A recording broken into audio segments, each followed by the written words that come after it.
యాక్టివాలో ఒక అబ్బాయి వెళ్తున్నాడు. చూస్తే తిప్పి కొడితే 20-22 అలా ఉంటాయేమో అంతే. ఆ పిల్లాడు ఎటో చూస్తూ డ్రైవ్ చేస్తూ వచ్చిన నేను క్రాస్ చేసుకుని వెళ్ళిపోతుంటే నన్ను గుద్దేశాడు. నన్ను గుద్ది వాడు తిరిగి నా మీద ఏమా హార్న్ కొట్టెళ్ళొద్దా, నేను అప్పుడే హార్న్ కొట్టా. వాడు హార్న్ కొట్టింది వినకోలేదు, నా వైపు చూడలేదు, ఎటో చూసుకుంటూ వెళ్తూ దబాయిస్తున్నాడు పైగా. సరే వాదించి మనం అక్కడ గెలిచేది ఏమీ లేదు. నేను ఒకటే గుర్తుపెట్టుకున్నా, ఆ అబ్బాయికి ఎదురున్న చిన్నపిల్లాడికి ఏం కాలేదు, దేవుడా రక్షించావు, అంతే చాలు అనుకుని వెళ్ళిపోయాడు. వాడికి వాదించడానికి ఫిక్స్ అయిపోయాడు. పిల్లాడికి ఏదైనా అయిందా అనే కంగారు కూడా వాడికి లేదు. అది నేను మా అబ్బాయిని తీసుకొని బయటకు వెళ్తున్నానంటే నాకు నడిచి వెళ్తున్నా భయమే, బండి మీద వెళ్తున్నా భయమే.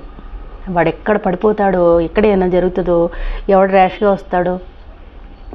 అస్సలు నా వరకు నాకు ఇంక ప్రాణం పైనే పోతూ ఉంటుంది.